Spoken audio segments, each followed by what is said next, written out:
All right. Thank you again for coming. James and I are thrilled and grateful to be able to present on behalf of Greg and Rowan Pickstock, the farmer owners at Brongain Farm. We've been working with Greg and Rowan for the past 3 years now, looking at ways to explore reaching net zero beef production at Brongain Farm. My name is George. I'm the sustainability team lead for the UK at Promar International. So I work with farmers around the country looking at decarbonising their systems, and with policymakers as well, looking at how they fit into the picture. And James? And I'm James Royce. I'm a sustainability consultant at Promar International, and much like George, work with supply chains and looking at creating more for sustainable food systems. So we've been working in collaboration with everyone at Pickstock Telford, OSI, McDonald's and Genus to explore routes to achieve net zero beef production at Brongain Farm. Now, Greg and Rowan are certainly leading and directing the project in this, and they are thrilled to be able to share their results so far with you today.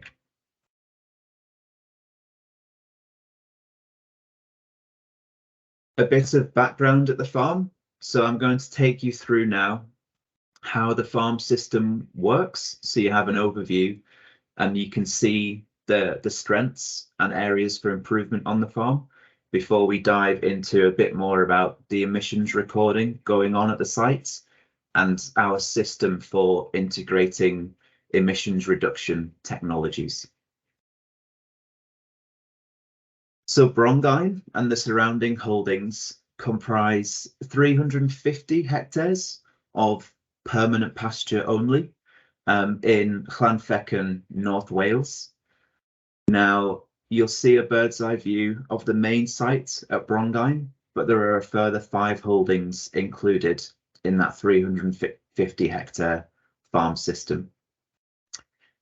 Greg and Rowan and the team finish 800 beef on dairy cattle each year, and they swapped from a suckler beef herd to this new system in 2020. Now, their primary goal at Brongain is really exciting for 2 reasons. They want to show how sustainable British beef currently is and can be, and they are aiming for net zero beef production by 2030. But the second exciting part of this is that Greg and Rowan want to ensure that any emissions reductions they target or technologies that they use are actually commercially viable for a typical beef farm in the UK. So as we know, we're good at growing grass here in the UK, especially in Wales with the rainfall that they get. And hence why we're hoping that the site and Brongain can be a representative farm that other producers could look at and follow and use to kind of inspire their own emission reductions as we look to target the NFU Net Zero 2040 and provide this as a pilot. To take you through the system then, Greg and Rowan procure beef on dairy heifers and steers from local dairy farms around Brongain in North Wales at about 2 to 4 weeks old.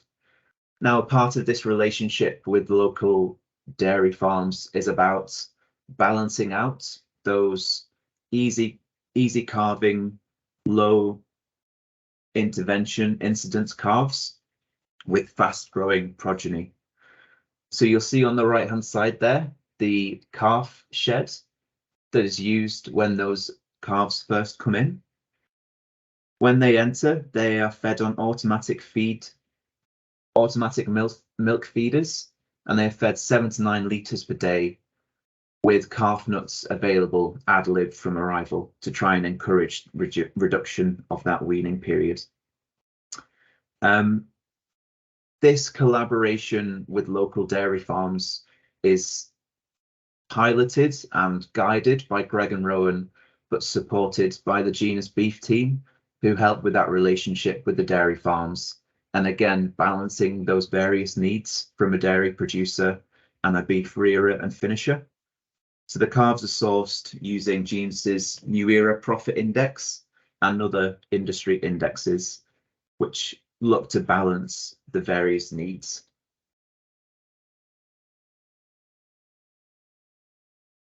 So once the animals come into 6 to 7 months old, they go out onto a paddock grazing rotation around the 350 hectare site. Now, the best way James and I would describe this system to you as being between mob grazing and a set stocking system. Smaller paddocks are used, but just because of the soil type and land area, we probably wouldn't say that it goes to the extremes of a mob grazing system. So the first mention now of the emissions reduction at the farm, which we'll go into soon. Clover has been integrated by Greg and Rowan and the team into the grazing system, along with a more frequent reseeding policy in 2021 for 2 reasons: to improve protein intake on the farm and reduce fertilizer use. Now, you may be asking yourself, could the farm go to the extremes of a herbal lay to further improve grazing diversity of sward? Now, we're at the starting process of exploring how the clover is helping to reduce fertilizer use, and herbal lays don't necessarily work on every parcel, so they are certainly an option for the future. But for now, we're taking, like many commercial farms, the gradual approach of moving from a ryegrass sward, adding in clover, and then seeing where we can go next with improving sward diversity. So the cattle are actually reared primarily at grazing on grass from 6 to 7 months old through to until they reach a weight of between 540 and 560 kilos of live weight. At that point, they are brought into the sheds at the farm, which you'll see here are quite well spaced out bays with both a TMR available and feed in buckets and bedded on a straw system, which is cleaned out very regularly to reduce lameness incidences. And they are fed a beef blend, which is incorporated into a silage-based TMR.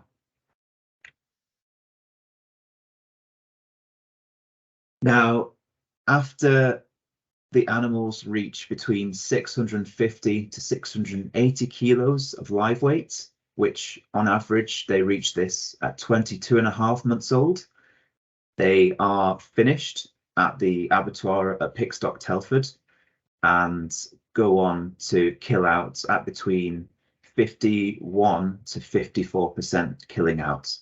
And this again is part of this genetic story within the farm, that actually uniformity of carcass and carcass quality is just as important as finishing time.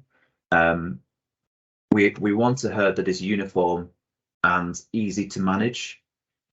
We don't want any outliers, and we want the range to be as small as possible to help the team at Brongain manage the large numbers that they do in an easy fashion.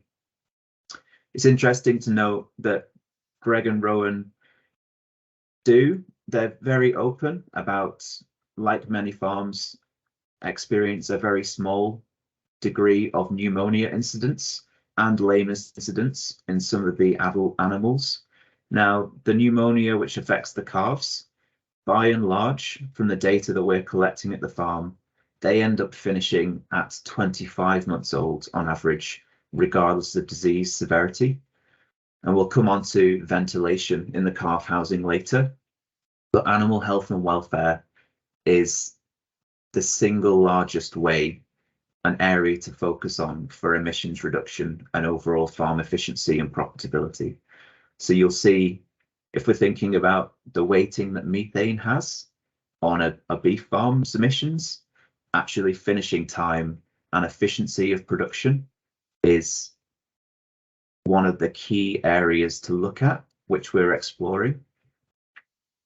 And I'll pass on to James to give you a bit more info about that. So without further ado, let's look at the actual reduction in emissions that's happened across the farm. As George alluded to earlier, we've worked with Brongain for 3 years. And at the top, you can see the progress that we've made over the 3 years in terms of the emissions reduction. Just to make everyone aware, we use AgriCalc, which is SRUC's tool to do the carbon footprinting. So the data and methodology, or the methodology, is widely available to understand how we've got there. Additionally, within that, we make sure we make use of carbon trust verification to ensure that the data that we've collected is robust and meets the requirements to make valid conclusions for emission reductions. But what you can begin to see is a really positive story over those 3 years for the change in system that's happening. As George mentioned at the beginning, Greg and Rowan's farm at Brongain was a suckler unit, and that's where we can see the 49.31 kilograms of CO2 equivalent per kilogram of dead weight being relatable to what we could traditionally consider a suckler herd. As the farm has undergone a transition and matured into a beef cross dairy finishing unit, we can see those gradual reductions over time. And in the most recent carbon footprint we performed across the farm, we can see a 51.5% reduction in that overall footprint of beef produced coming from the farm. Additionally, with that, and I'll come on to it in a little bit, we can also note that there's been an increase in output across the farm as well. What is key to highlight is actually we're addressing 5 key pillars in trying to achieve these emissions reductions.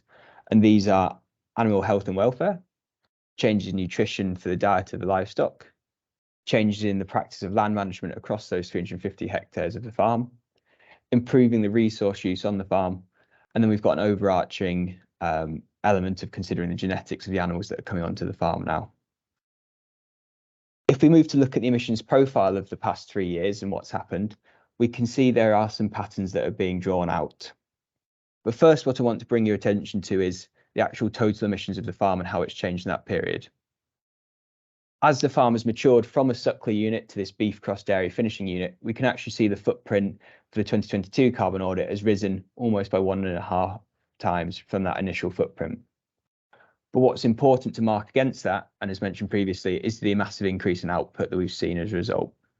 So the farm has gone from producing 64.4 tonnes of beef in 2020 to producing 207.9 tonnes of beef in the 2022 audit.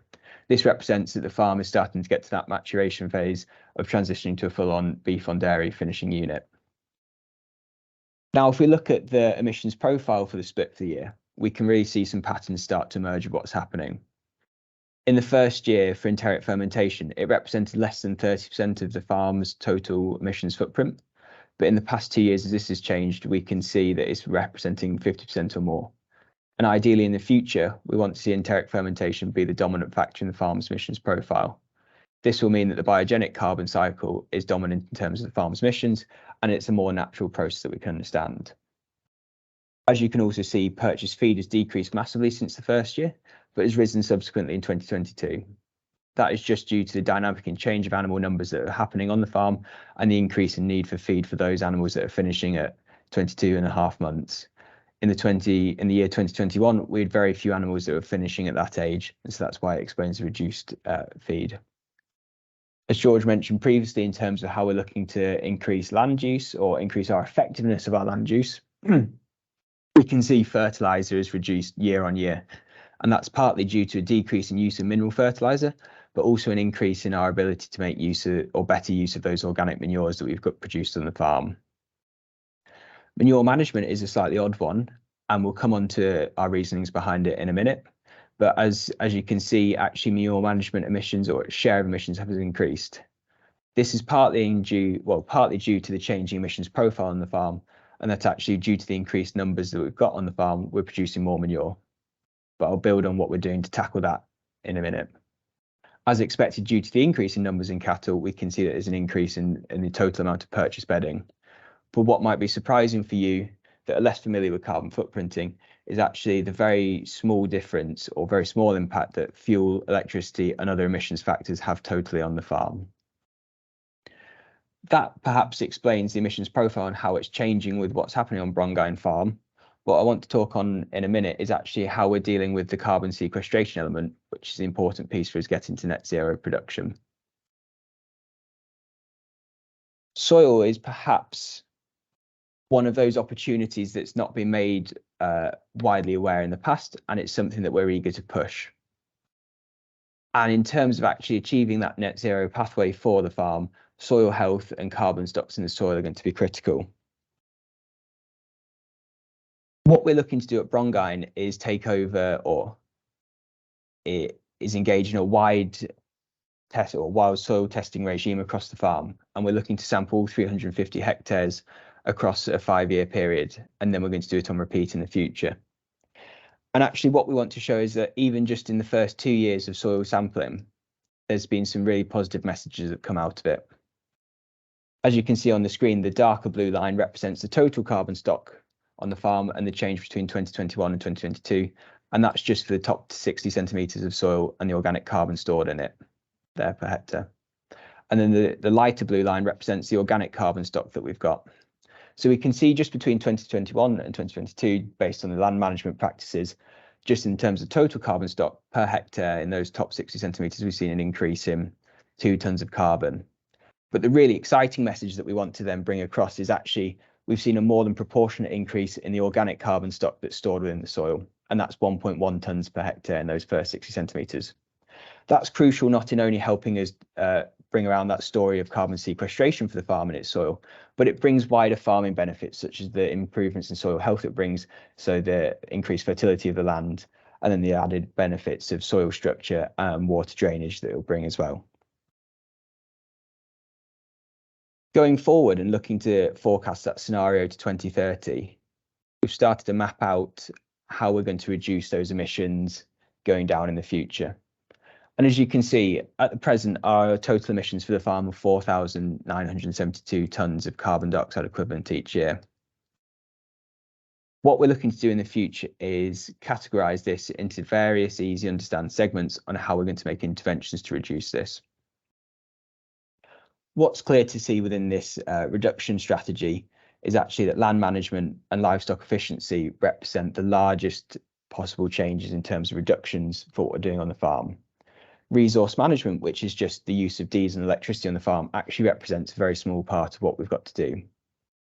In terms of what we're going to look at for land management, fertiliser reductions, as you can see from the strategy, have already been part of it, but we're also looking at carbon sequestration element, increasing homegrown feed as well. In terms of livestock efficiency part of it, we're starting to map out those genetic patterns and diet optimization. If we look at those measures that we've already implemented across the farm, we can see that there's 7 key areas that we've done. Hedgerows and trees is a key area. Often it's been marginalised or put to the fore, should I say, rather than marginalised, as a real opportunity to do. And it does have its place in a good farming practice. But what we're not doing at Brongain, as we'll talk about in a minute, is replacing good pasture just for woodland.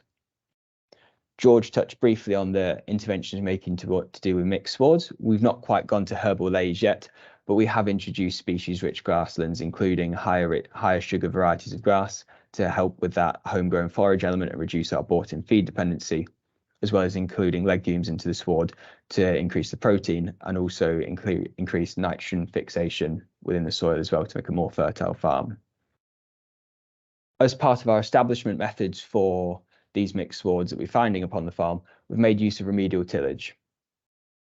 I think everyone is perhaps aware of the impacts that ploughing has and the release of carbon and release of carbon and organic matter from the soil by turning it over to those first 30 centimetres.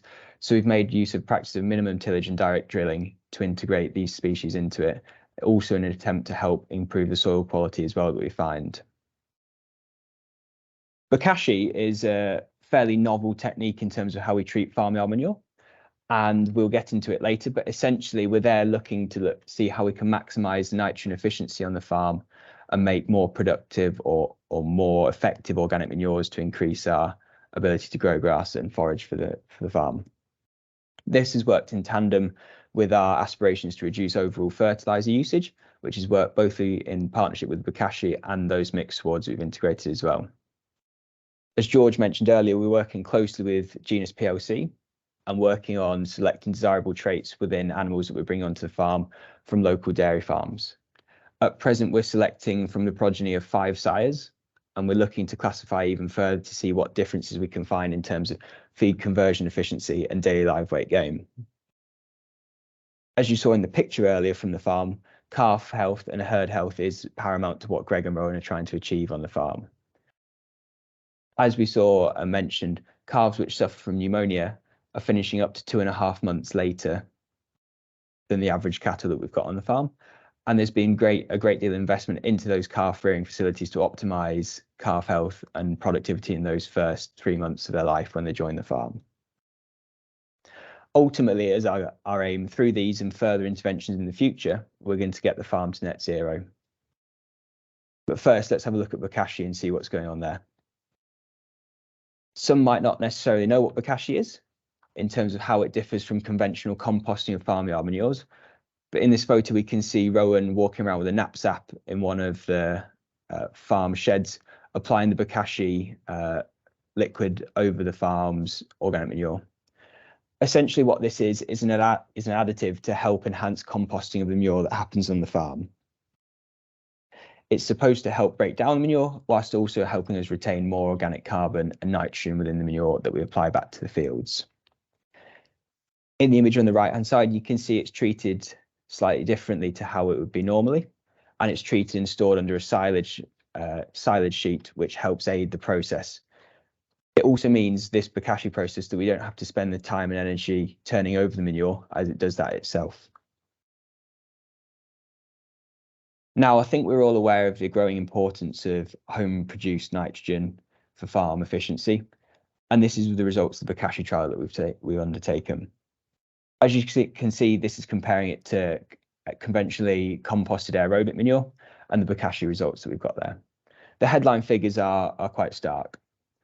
Immediately, we can see there's 56% more carbon that's retained within the Bokashi that's undergone, or within the manure that's undergone Bokashi, compared to conventional. And we're seeing up to 99.4 kilograms of carbon stored per ton in the trial that we've done so far. We can also see within there that we've got 11% more nitrogen 11% more nitrogen present. This doesn't necessarily mean there's more than 11% nitrogen available, but this is just the total amount of nitrogen that's retained on top of it. And as we can see there within the trial, it's 6.8 kilograms of nitrogen per ton compared to conventional manure at 6.2. What this Bokashi trial also helps is see a reduction in greenhouse gases that are yet to be accounted for within the carbon footprint. Due to the carbon and nitrogen within it being locked into manure under the silage sheet, we're seeing a reduced amount of oxidation that's happening, which sees an equivalent of 36 tons less methane produced and 93 tons less nitrous oxide released over the period of its composting, which accounts to 129 tons of CO2 equivalent reduction in total, or 2.6% reduction in the whole farm's emissions. That's just one of the interventions that we're trialling at the farm to see how we can reduce emissions. The next one that we're trialling is tree planting in marginal areas.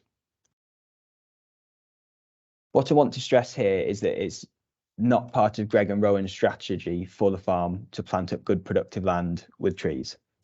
But as you can see, what we've got across the farm is 350 hectares of land, and at present we've already got 20 hectares of tree canopy cover, which equates to 5.6% of the total holding. In order to get to a 10% cover of the farm, or 35 hectares total cover, we need to increase tree cover by 16 hectares. At present, due to working with the farm and identifying areas of marginal ground where we can establish increasing tree cover, we've seen areas where we can increase tree cover up to 8.5% without losing any of the productive ground on the farm. This has been conducted through a farm walk and looking at existing tree densities that we've got across the farm and matching up new species introduction in with that. Additionally, as part of that, in terms of the wider political context of it within Welsh farming, it fits in well with the Welsh government's ambitions to increase tree cover overall. And actually, we're looking to increase the total amount of trees on the farm by 5,000 at an increase of 1,723 or 725 trees. And this is all going to be funded through the Welsh Small Grants Scheme. So that is the progress we've made so far, and George is going to let you know about our future ambitions for the farm.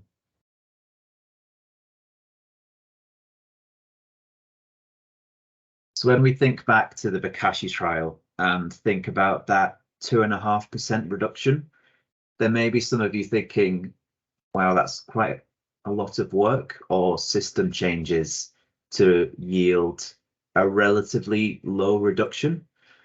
And ultimately, this is the reality of aiming for net zero within livestock production, be that a dairy farm or a beef farm.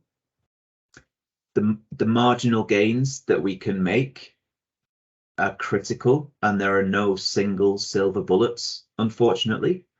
We're not shying away from that, and actually Greg and Rowan are quite open and honest about the challenge that they face and that the industry faces. But this is the whole point of the project, that we're sharing the quick wins, and by that I mean those management changes like Bokashi, which yield more profit and more nitrogen retention in the farm's manure and therefore need less fertilizer, but also yield those marginal gains in emissions reduction.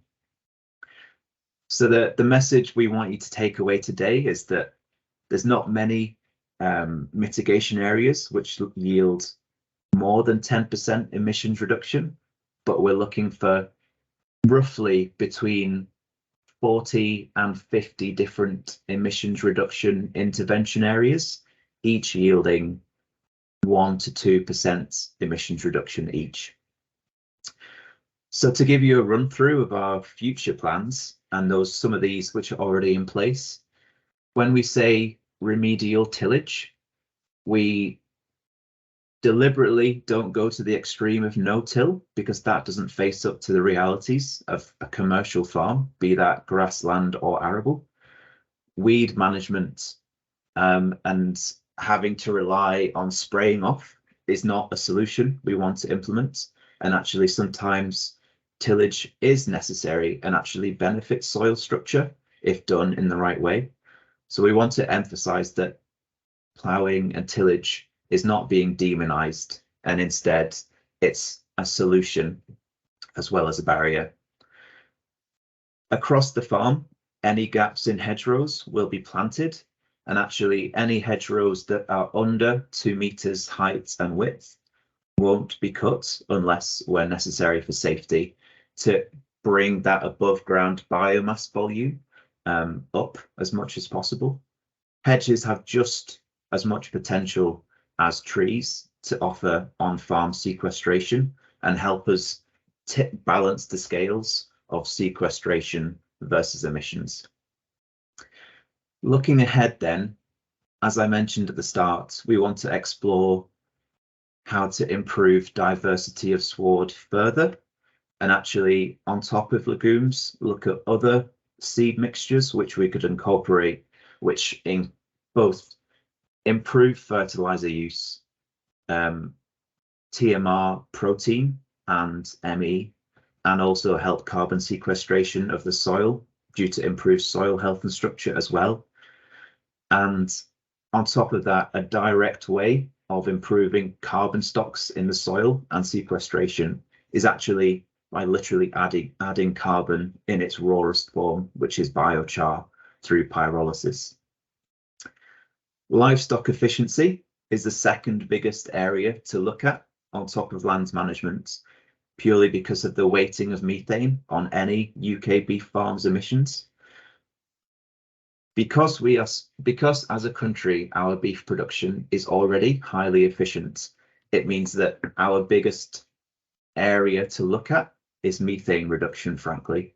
And the way that we're approaching it at Brongain is through genetic selection for finishing time, and actually animal health and welfare as well.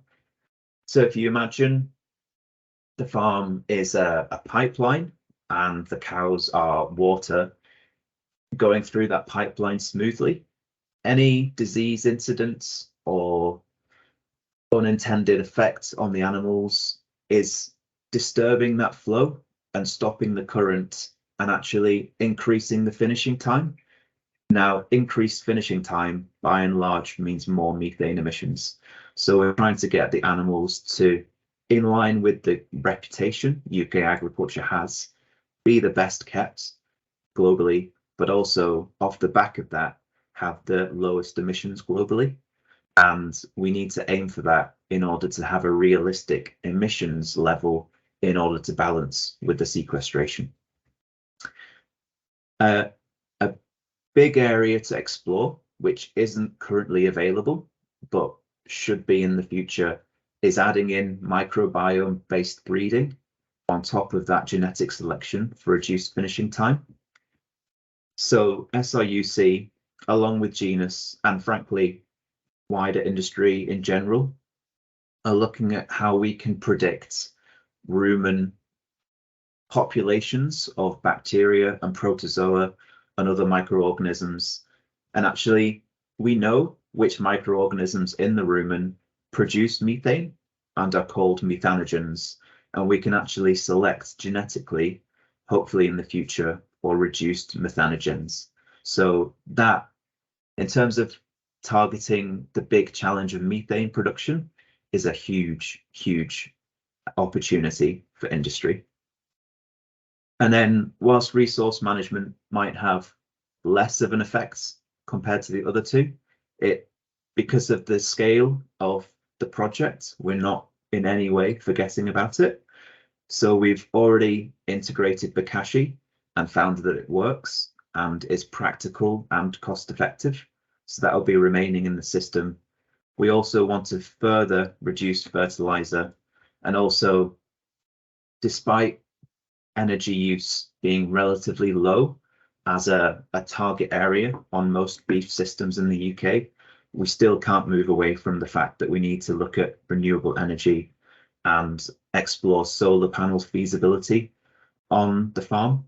This has already been looked at, and I'm sure some of you watching will chuckle that we found huge barriers in the grid's capability to support projects like this. So this is something to come back to in the future. And to summarize our systematic approach to this project with the rest of the project partners, this is the cycle of research that we're going through and that we will be going through running up to 2030. So in a nutshell, what do we at Promar and the wider project partners do at Brongain? Our research team on the top right look through scientific papers and look through industry knowledge and best practice and find areas that have proven emissions reductions in other projects. We need those to be peer reviewed, and we need those to be published in scientific journals so that we know we can trust the sources. We then take those theoretical emissions reductions that other projects have seen and apply them to the carbon footprinting we do annually at Brongain to provide a carbon budget. So essentially, I guess an example would be, we took the Bokashi, which we found some research done in South America. We looked at the emissions reductions that they saw, and they saw actually less than we found in reality. And we budgeted on seeing a 1.6% emissions reduction. We then take that peer-reviewed journal, look at what they did. We try and repeat it on the farm in a way that's cost effective and would tie in with any commercial beef farm trying it out, frankly. And we do a cost benefit analysis to make sure that Greg and Rowan agree that it's practical, agreed that it's making them money and not losing them money. And then we validate that it does work on a CO2 equivalent level with on-farm data collection. And then last Lastly, it's important that we get our homework checked, for want of a better word. So any of these emissions reductions we claim, we get carbon trust verification on, and we essentially get a full cycle of successes and failures, which we can share with the wider industry. And going forward, we want to build in more knowledge exchange events and farm walks at Brongain for you all to come along to. And Greg and Rowan want to be very open and honest that there will be things we try at Brongain that frankly don't work as emissions interventions. But if we don't try them out on a commercial system and understand the financial reality, we won't know, and wider industry won't know. So we'll be very open and honest, and that's something that the wider stakeholders are very grateful to Greg and Rowan for, and why we're thrilled that they, off the back of their progress at the farm, won British Beef Farmer of the Year at the British Farming Awards. And to build on a final message from Greg and Rowan, what are their future goals for Brongain and the project there? So going back to what I said at the start, they want to share how sustainable British beef currently is and can be in the future, and share the story of the realities of aiming for net zero. They want to investigate how to reduce emissions from beef production. I think we as an industry are very good at saying we need to be more efficient and we need to make more from less and increase yield but reduce inputs, and all of these buzzwords, frankly. The project here is designed to give actual realistic instruction manuals for what to look at within beef systems and make sure that they make commercial sense.